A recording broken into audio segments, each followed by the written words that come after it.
بعدين ايوه ديك عملت تلبيه.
ليلة عشيت وجوا بتلم كيسها كبيرة فارمي فتوم لهلتهم وولدتي بن قلبي لبيم لي صهنو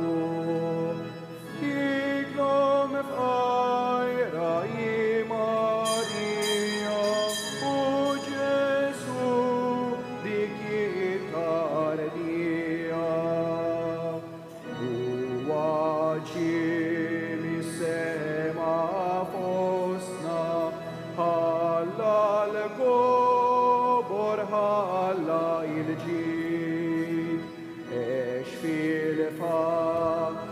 في في دباتيها ريتين ولا واسي.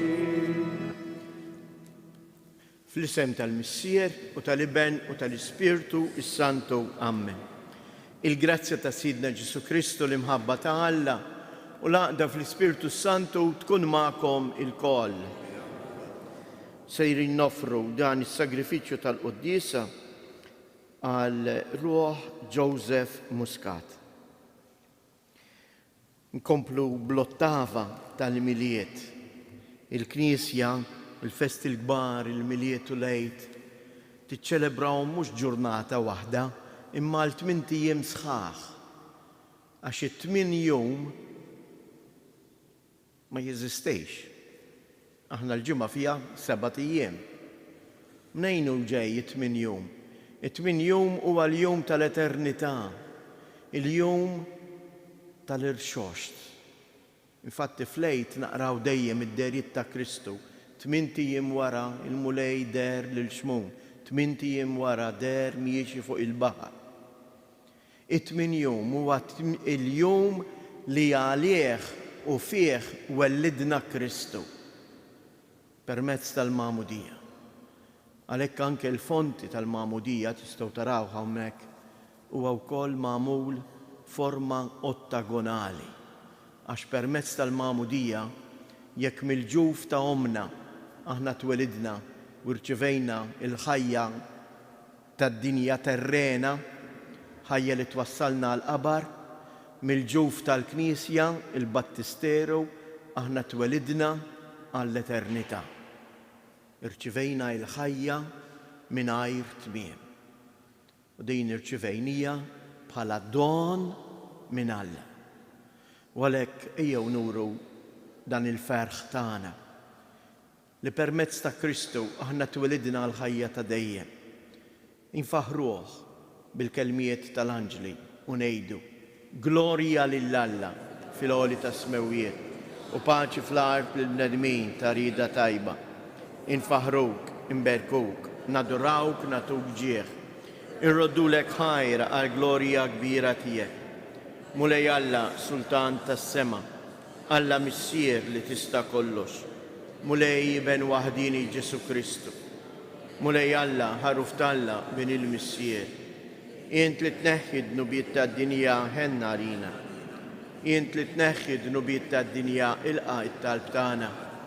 Inti li qiegħed fuq il-lemin tal-missier ħenna għalina. Għaliex inti waħdek għaddejs, inti waħdek mulej, inti waħdek iloli Ġesu Kristu mal-Ispirtu Santu fil-glorja tal-missier Alla. Amen. U Alla, inti urejtna il-misteri tal-verb tiegħek permezz tal-Apostlu San Ġwan. Għamel li nifmu sewwa kemm nistgħu it-tagħlim li jufissrilna hekk tajjeb. Bibnek Ġesu Kristu Sidna li miegħek jgħix u jsaltan flimkien mal-Ispirtu Santu għal dejjem ta' dejjem.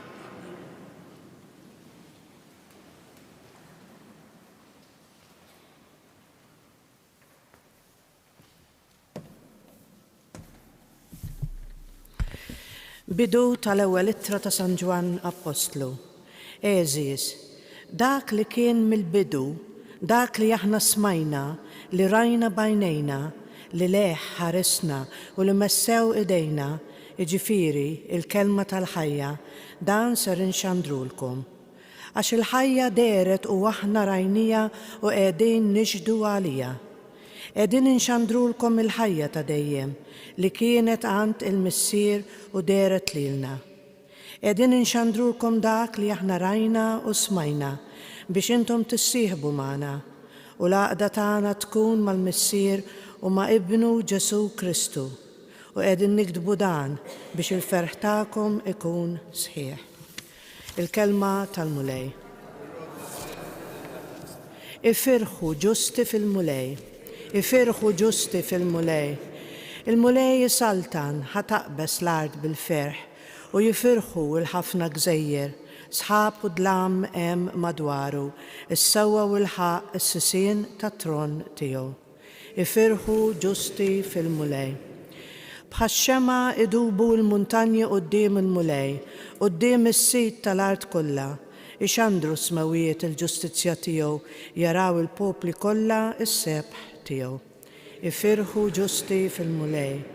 Ifetx id-dawl fuq il-ġust u lena għal qalb in-nies sewwa. Ifirħu ġusti fil-mulej u faħru l-isem qaddiż tiegħu.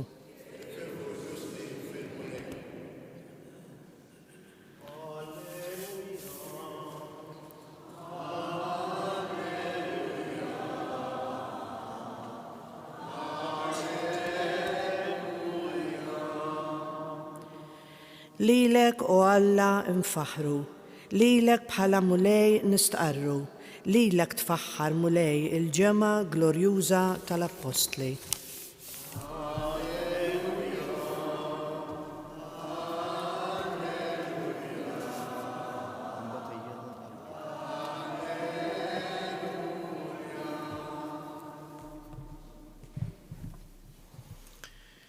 Il-mulej ma'kom.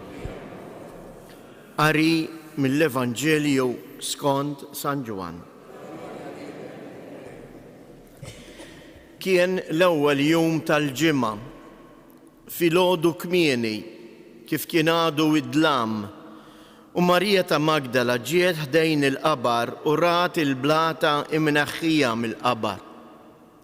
Għalhekk telqet tiġri għand Xmon Pietru u għand id-dixxiplu ieħor li kien iħobb Ġesu. U qaltilhom, għalgħu il-mulej mill-qabar u ma nafux fejn qegħduh. Pietru u d-dixxiplu ieħor ħarġu u ġew ħdejn il-qabar. It-tnejn ġrew flimkien, imma d-dixxiplu ieħor ħaffef aktar minn Pietru u laħaq ħdejn il-qabar. Dbaxxa u ra il-faxex tal-għażel imqiegħda hemm iżda ma daħalx. Imbagħad wasal warajh Xmon Pietru, daħal fil-qabar u ra il-faxex tal-għażel imqiegħda hemm u l-maktur li kien imdawwar ma' rasu dan ma kienx mal-faxex imma mitwi u mqiegħed f'post għalih. Mbagħad id-dixxiplu ieħor li kien wasal l-ewwel ħdejn il-qabar daħalu wkoll ra u emmen. Il-kelma tal-mulej.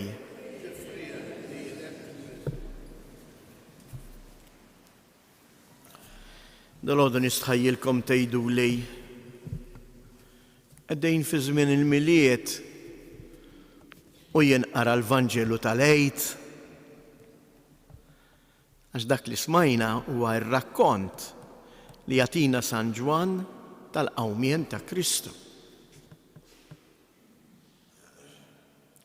Qegħdin niċċelebraw f'din l-ottava il-festa ta' San Ġwan l-Evanġelista, l-Apostlu il-maħbub. Għaliex il-Knisja tpoġġilna fil-qalba tal-ottava tal-miliet il-Vanġelu tal-Għid. Għaliex kollox minn hemm telaq? Anke storikament l-ewwel kitbiet tal-Evanġelju li nkitbu ma kienx it-twelid ta' Ġesu, imma kien il-qawmien ta' Kristu mill-mewt, dak li smajna dal-għodu. Imbagħad anke twelid u l-ħajja kollha ta' Ġesu kollox beda jiġi moqri u miktub għad-dawl ta' dak li seħħ fl-Għid il-Kbir. Għax kif jgħidilna San Pawl, kieku Kristu ma qamx mill-mewt, firħa hi il-fidi tagħna. Kieku Kristu ma qamx mill-mewt, għal xejn twilet u sar bniedem u spiċċa f'qabar bħal kull bniedem ieħor. Imma il-qawmien ta' Kristu jurina li aħna imwielda, aħna maħluqa biex ngħixu għal dejjem. U huwa stedina għalina llum biex aħna wkoll nidħlu nersqu qrib Ġesu biex aħna wkoll meta narawh nemmnu. Kemm hija sabiħa dik il-frażi li bija jala il-Vanġelu. Imbagħad id-dixxiplu ieħor hawnhekk qed jgħid għal San Ġwan li kien l-ewwel wieħed li wasal ħdejn il-qabar daħal ra u emmen. X'emmen? Emmen li Kristu huwa ħaj. Ma nafx nbaħtux, imma l-istess frażijiet li nsibuhom miktubin f'dan il-Vanġelu rajnihom u tawhomna anke sal-Luqa fil-Vanġelu tiegħu fil-lejl tal-miliet. Meta jirrakkonta it-twelid ta' Ġesu. Xejdilhom l-anġelu lir-rajja. Taraw tarbija, infisqija u minduta f'maxtura. Ir-rajja daħlu u taw il-qima tagħhom, dbaxxew quddiem dik it-tarbija. Jekk tħarsu pitturi antiki, l-ikoni, dik li aħna nsejħula l-ikona, kif huma anke l-mużajċi.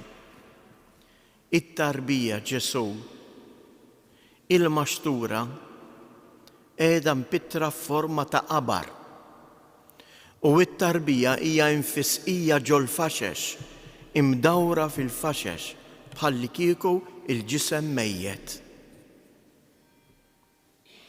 Dan iżjed, dan jsir propju għalhekk biex jgħidilna li permezz ta' Kristu aħna rċivejna n-natura divina u għalhekk anke dak il-ġisem tagħna li huwa fraġli għad iqum. Għad jiġi imqajjem mhux bil-qawwa tiegħu jew tiegħi imma bil-qawwa tal-mulej li tagħna il-ħajja fih. U għalhekk importanti jeżies li dik il-ħajja li jiena u jintirċivejna fil-mamudija ma nitilfujiex. Għalhekk il-mulej ma jridniex li nimxu it-triq ta' dnub. Għaliex? Għaliex id-dnub ixekkilna, id-dnub jagħmilna fraġli, id-dnub jisraq minn qalbi u minn qalbek il-ferħ u l-paċi ta' Alla. Jalla aħna wkoll nkunu kapaċi nies li nitbaxxew biex naraw il-faxex tal-mulej Ġesu. U nitbaxxa llum biex nara l-faxex tal-mulej Ġesu ifisser ukoll nitbaxxa biex ngħin il-min huwa batut. U ngeżżru wkoll il-ġrieħi tiegħu fil-faxex bl-imħabba tagħna, bil-qadi tagħna, bis-servizz tagħna.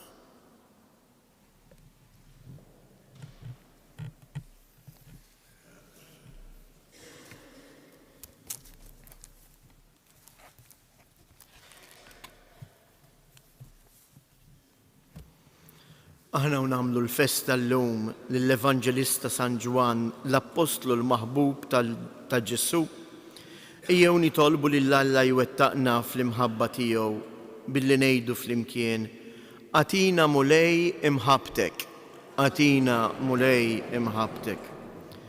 Sabiex permezz tar-rajja tal-Knisja id-dinja kollha temmen li inti preżenti u tħobb lil kull bniedem b'imħabba bla tarf, nitolbu.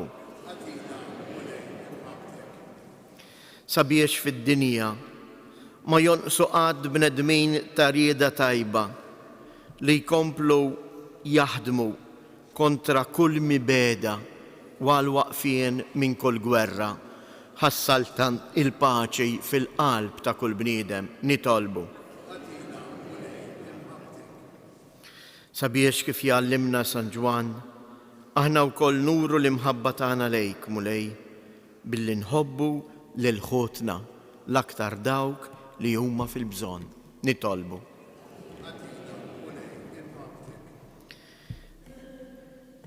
Ilqa' missier għaddejs dawn it-talbiet, dak kollu li hemm fil-qalb ta' kull wieħed u waħda minna.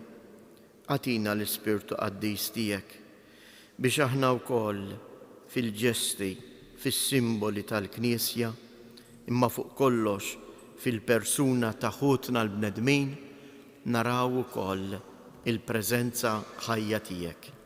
Int li tgħix wis-saltan għal dejjem ta' dejjem.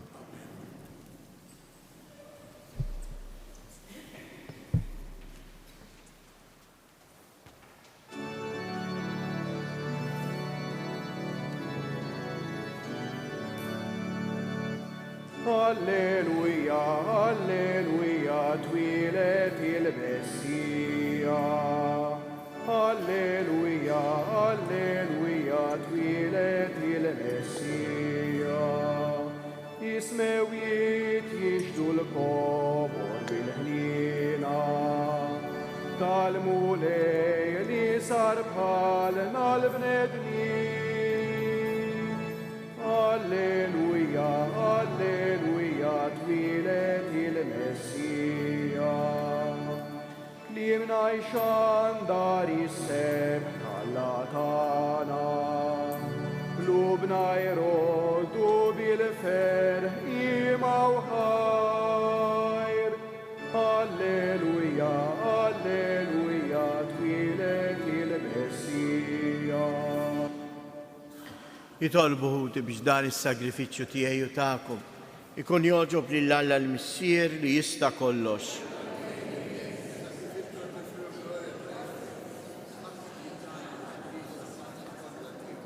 Qaddes mulej id-doni li qegħdin nofrulek u għallimna l-misteri tal-verb etern tiegħek bis-saħħa tal-ikla qaddisa li għalija inġbarna kif bija bħala minn għajn safja u rejtom l-Apostlu tiegħek San Ġwan bi Kristus Jedna.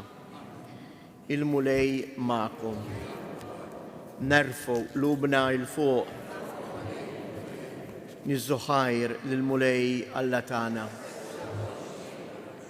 Sewwa u xieraq tas-sew mulej missier għaddejs, Alla ta' dejjem li tista' kollox, tajjeb u taġid għas-salvazzjoni tagħna li dejjem u kullimkien inroddulek ħajr. Għax bil-missieru tal-verb magħmul bniedem rajna dawl ġdid bid-dija tiegħek. Hekk li aħna u narfu lill-Alla f'sura li naraw bih ninġibdu biex inħobbu dak li issa ma narawx. Għalhekk flimkien mal-anġli kollha aħna wkoll infaħruk u b'ferħ kbir intennulek għaddejs.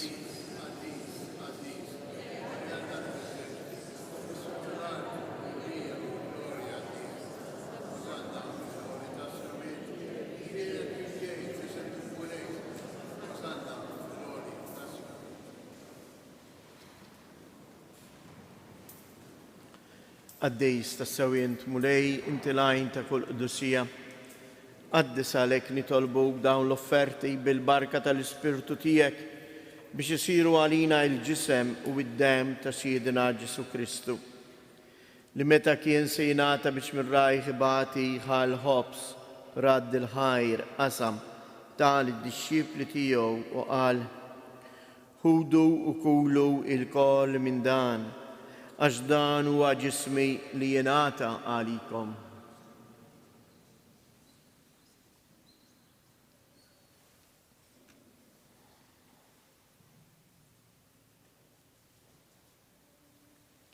Hekk ukoll wara li klaħa l-kalċi reġa' radd il-ħajr tal id-dixxipli tiegħu u qal: ħudu u jxorbu minnu l-koll, għax dan huwa l-kalċi ta' demmi tal-patt il-ġdid li jibqa' l dejjem, id-dem li jxxerret għalikom u għall-bnedmin kollha għal maħfra ta' dnubiet. Għamlu dan b'tifkira tiegħi.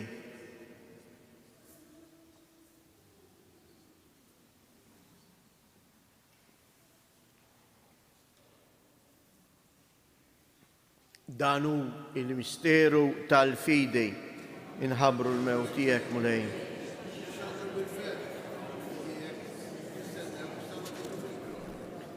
Għalhekk aħna nagħmlu dan b'tifkira tal-mewt u l-qawmien ta' Siedna Ġesu Kristu, nofrulek mulej il-ħobs tal-ħajja u l-kalċej tas-salvazzjoni u nroddulek ħajr għaliex ogħġbok tilqana hawn quddiemek biex naqduk.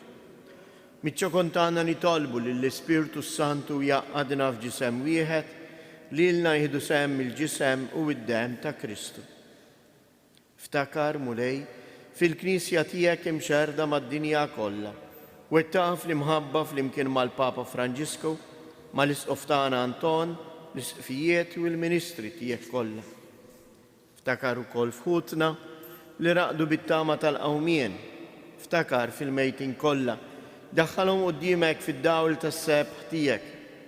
Ħenna lina l-koll nitolbuk, għatililna wkoll il-wirt tal-ħajja ta' dejjem flimkien mal-Verġni Mqazza u Malla Marija, mar-raġel tagħha San Ġusepp, l-Apostli u l-Qaddisin kollha li jgħixu fil-ħbiberija tiegħek sa mill-bidu tad-dinja.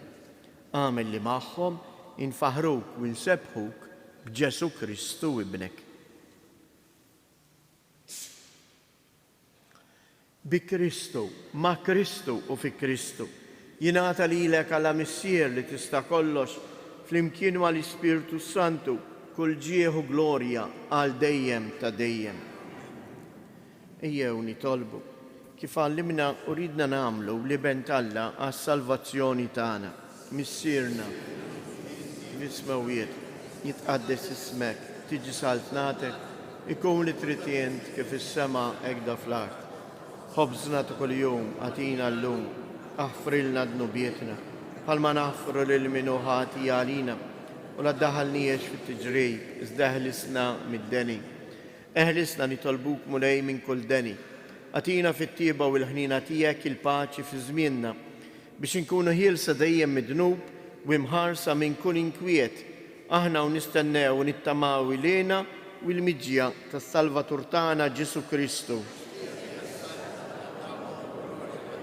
Mulej Ġesu Kristu li jett l-apostli tijek nħallilkom isliem, natikom isliem tijaj la tħariex lejn dunubietna. Zdaħares lejn il-fidej tal-Knisja tijek, għatija isliem u laqda li jent trid fija, int li tgħix wis-saltan għal dejjem ta' dejjem. Il-paċi tal-mulej tkun dejjem magħkom. Għatu l-paċi lil xulxin. Ħaruf ta' Alla.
Danu l-ħaruf ta' Alla, danu li jneħħi id-dnubiet tad-dinja, ħen jindawk li huma mistiedna għall-ikla tal-ħaruf.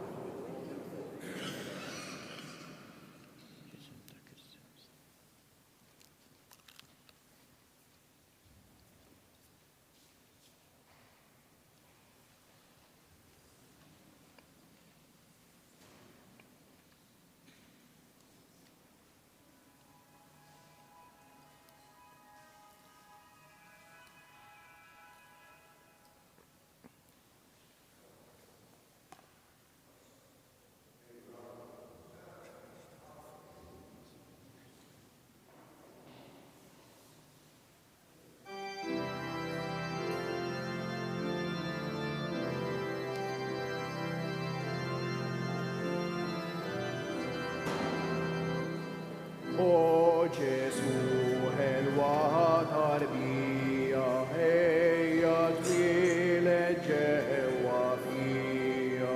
Ġesu tfajjel frott li mħabba, twieled qalbi li jitlaqabba.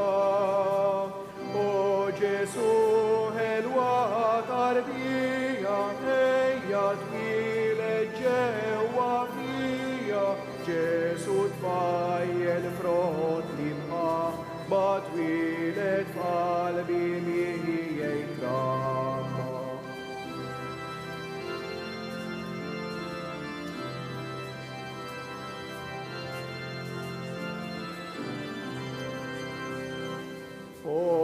Oreħelu tal-imħabba, il-qalb tiegħi bihek tixxabba.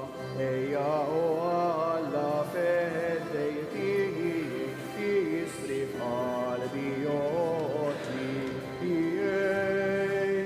O Ġesu, ħelwa tarbija, ejja twieled ġewwa fija. Ġesu tfajjel frott li mħabba, twieled f'qalbi li jitlaqabba.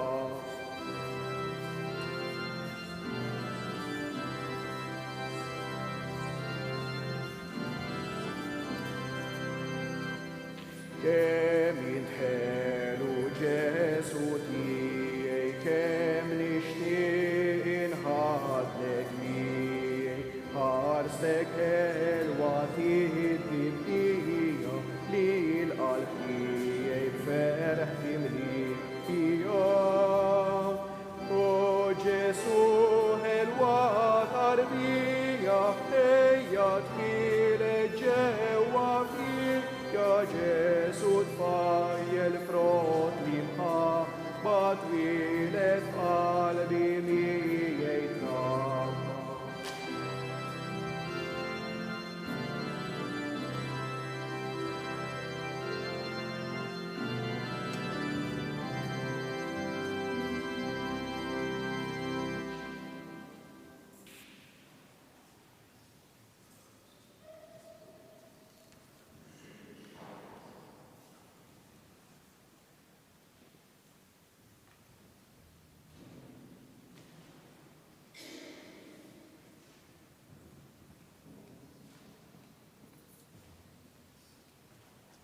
dbaxxa, ra u emmen.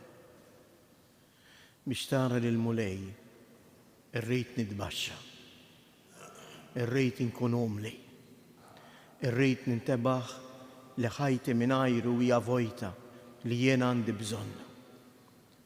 Jew f'dan il-mument hekk aħna wkoll imbaxxu rasna u fi skiet ta' qalbna naduraw il-preżenza ta' Alla fina li ġiet mogħtija lilna permezz tal-Knisja f'dan is-sagrament tal-Ewkaristija.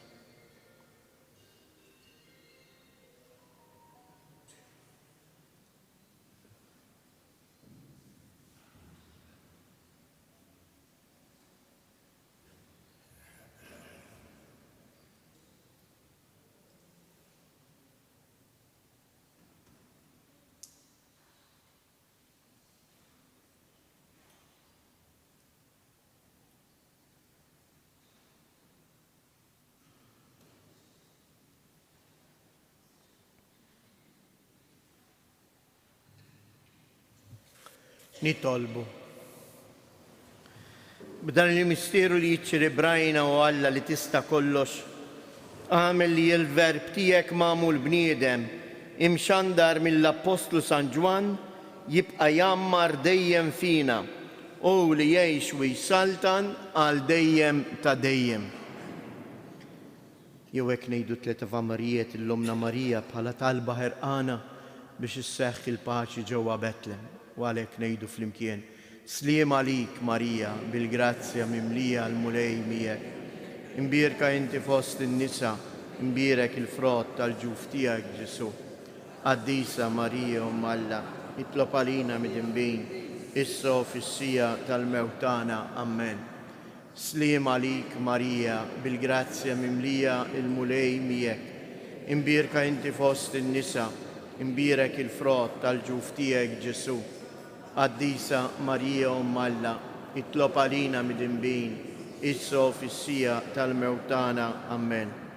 Sliema għalik Marija, bil-grazzja mimlija il-mulej miegħek. Imbierka inti fost in-nisa, imbierek il-frott tal-ġuf tiegħek Ġesu. Qaddisa Marija Umm Alla, itlob għalina mid-inbin, issa u fis-sija tal-mewtana. Amen. Madonna ta' Pinu, Sultana tal-Familja, il-mulej ma'kom. Iberikkom Alla li jista' kollox il-Missier, l-Iben u l-Ispirtu Santu. Morru u għejxu fil-paċi ta' Kristu.